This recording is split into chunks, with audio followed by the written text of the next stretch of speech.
time. Good morning. Thank you so much. Good to be here.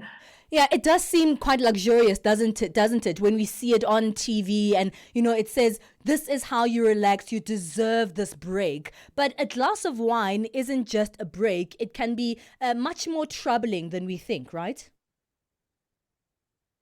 Absolutely. It's been made to seem very cool. And if you look at functions where people are not drinking, they almost belittled where, what's wrong with you? Why? Come on, have a drink. It's such a normal thing. And if you're with the in crowd and you're all drinking and having fun, it is cool. So it was branded that way and it was made out to be something that, if men can do it, women can do it. And this is the thing that you're supposed to do when you meet people at the end of the day, when you have functions. If you're going out for a business lunch, it doesn't matter what it is, you always get invited for a drink. Yeah, that is absolutely true. And it seems like that drink seems compulsory, like we all should be drinking anyway. So come through, let's have a drink. But more than anything, it's been seen to be something that promotes relaxation, promotes me time, and almost like something that's been masked to promote like your mental health. Hey, this is how I take care of myself at the end of the day. Absolutely. And I do understand from a brain point of view, people who have very, very busy brains and a lot going on, that drink will calm all the busyness down. So it does help you in some way. It's a coping strategy. But it's not, everything's about balance. So when that one or two glasses becomes a bottle and that's when it becomes dangerous. Right. And let's speak about some of those hidden messaging behind that glass of wine, because, like we said, it will probably help you relax at the end of the day. But if it becomes a daily habit, maybe you should be looking into something else. What exactly is the conversation that we should be having? I mean, the conversation is wine o'clock, but the real conversation are the deeper struggles that more and more women are facing that lead them to this daily wine o'clock routine. Absolutely. So I think that the pressures that women are under now compared to even 10 years ago, 20 years ago, are much more vast. So especially post-COVID as well. So a lot of women are running their own businesses, or you're in a company where you really have to make sure that that job works for you because nobody ever wants to land up where they were in COVID. So women are working harder. A lot of kids are being homeschooled now, so, or they're looking after an elderly parent or somebody who's at home. So there's a lot of that pressure. Plus, they're working all day. So they still have to do homework and pack the school lunches and everything else. So it just seems like a lot of pressure on them, where a lot of women just aren't coping with that. They're not getting the support they need from anyone else in the family. Yeah. And coping is what we're speaking about, right? Alcohol consumption is becoming a coping mechanism. Speak to us about how this is. Absolutely. So I think from my point of view, what I've been seeing with my clients, they don't have a lot of people that they can talk to and vent with. A lot of people don't want to go and seek help because they don't want anybody to know what it is that they're really going through, or they literally don't want to admit that they are an alcoholic on some level. So they cope with it the best way that they can in a silent way that's socially acceptable.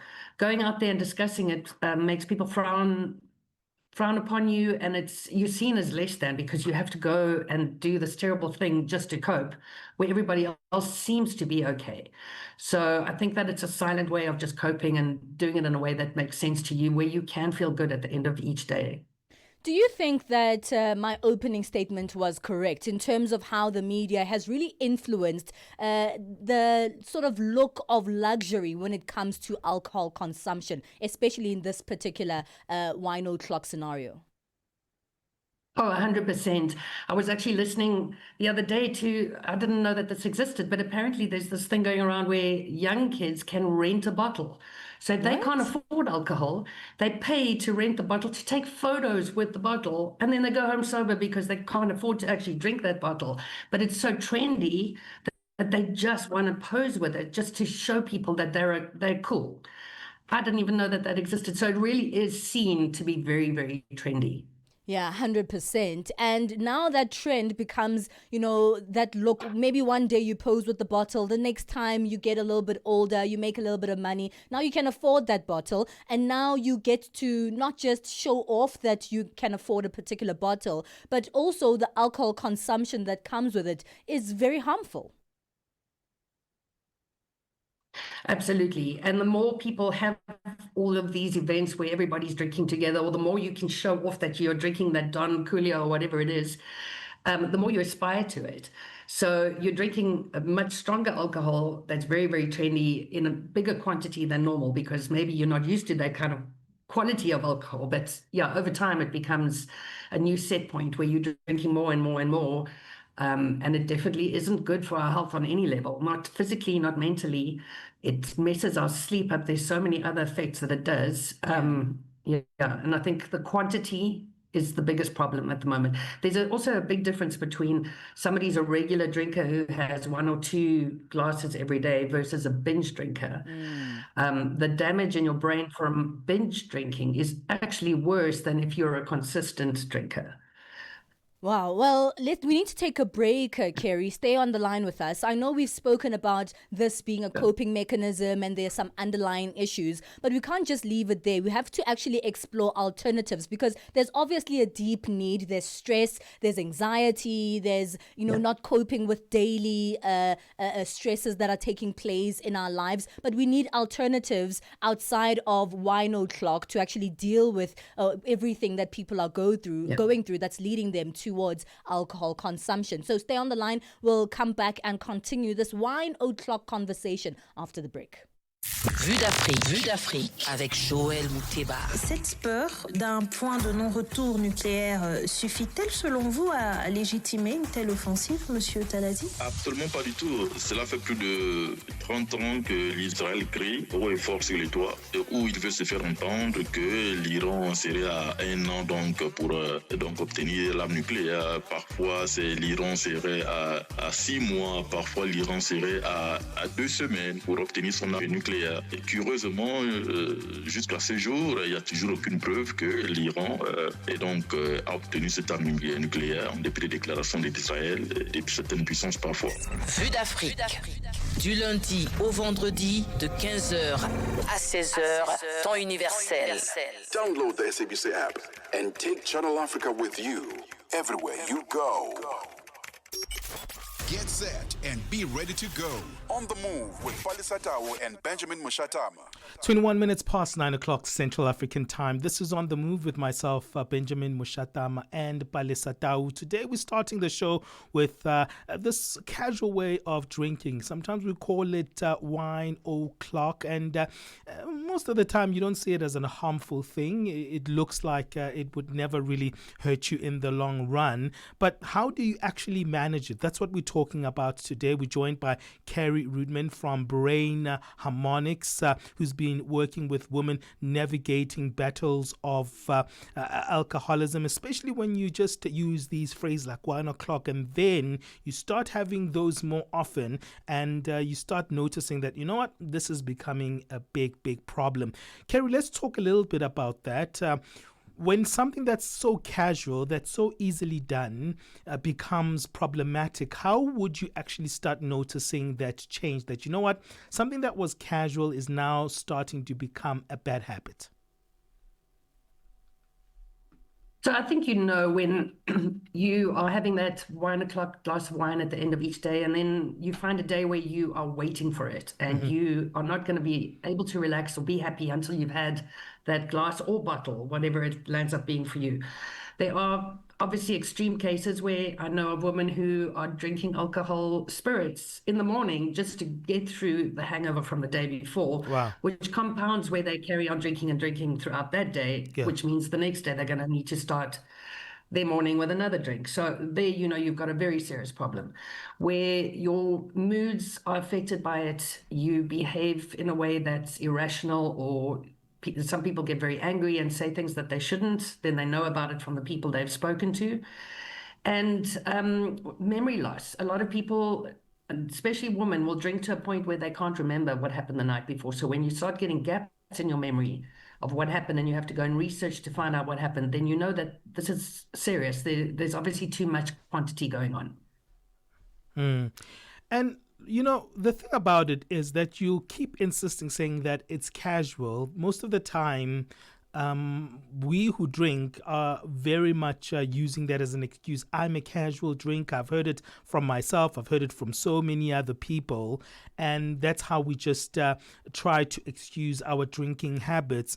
How do you think we should actually notice that, you know what, this is becoming more serious? Because most of the time we do believe that we are casual in our drinking. I've never heard anyone saying that I don't drink too much, I'm not an alcoholic. There is always that kind of denial, isn't there?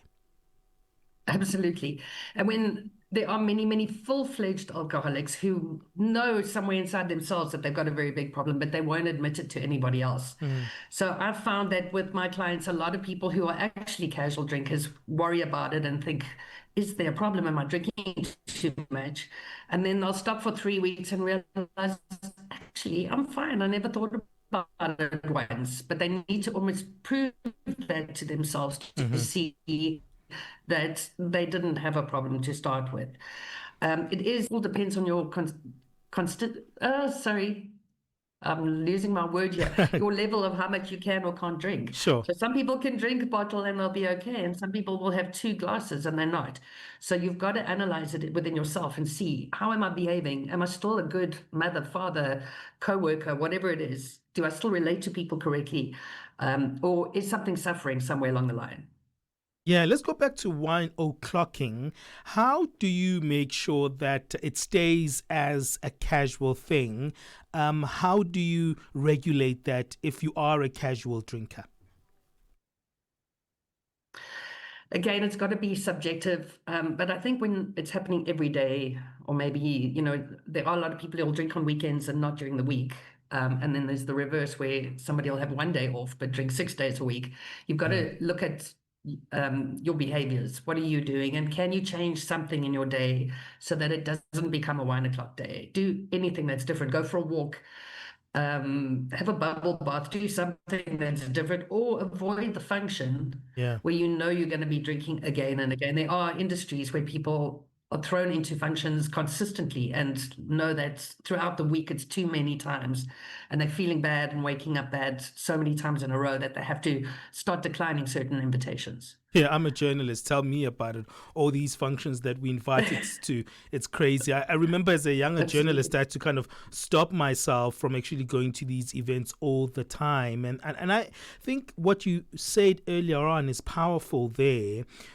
Kerry, you were talking about find something else of relaxation, replace the 1 o'clock with something else, and see how well you'll do with the alternative. That's such a great advice that you're giving us there.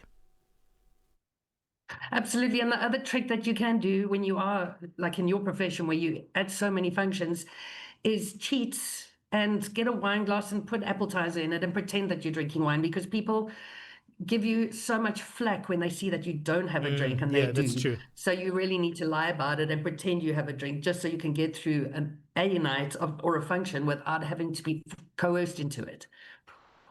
And, there are stresses in life, and we do use alcohol as a way to unwind. We use alcohol as a way to escape, to deal with stress and anxiety. But there's a lot of myth making around that, alcohol relaxes you. Over time, you learn that actually alcohol can add to the stress. Absolutely. And it deeply affects your sleep quality. So people who have drinks on a certain night will notice that that night they toss and turn a lot. They're not getting quality sleep. And if you could measure it on a sleep, a smartwatch or something like that, you'll see that your sleep quality is not actually as good as you think it is. So we need sleep. We need to rest, repair, and digest when we sleep. And if you're not getting quality, once in a while is okay, but when it becomes a pattern, it's going to affect how you function. Tell us a little bit about the work at Brain Harmonics, what you do there as we wrap up, and where people can find more around the work you do, Kerry. Sure. So we do a brain map assessment. It's almost like taking a photo of your brain, the pathways, and where your brain's stuck in certain things. So your brain can do something where it locks into not letting go of a routine or a habit or a craving. or you might have depression markers or anxiety or anything like that. Once we have an assessment, we play your brain back to you as sound. So there's no input into your head in any way. Your brain gets to hear exactly how it's pulsing at each place. And by doing that, your brain can see where it's imbalanced and start to learn to self-regulate. So it's a much easier way of combating traumas and stresses and things that you've been through, where your brain rewires and into new neural pathways. So the habit of what you used to be doing is not a habit anymore. You're changing the way that you react to things, stresses or cravings even. Our webpage is www.brainharmonics.co.za, and all of our branches are listed on the website. Well, thank you so much, Kerry. It sounds very, very intriguing. We've got a becoming feature. I don't know, maybe if we can come back for that, because I think this would be fantastic to speak about our ways of thinking and changing our repetitious habits. Maybe that would be another great conversation to have with you. But Kerry, thank you for joining us. Thank you, Benjamin. That's Kerry Rudman from Brain Harmonics, who works with women battling with some addictions, those who keep some routines that are really bad. We know that 1 o'clock can be one of those routines that can actually get out of control. Or you like, no, Ben, I'm in control of this situation. I know my 1 o'clock is well managed. Give us your thoughts on that one. Well, it's 9:30 Central African time. Let's get going and get our sports update. Sports.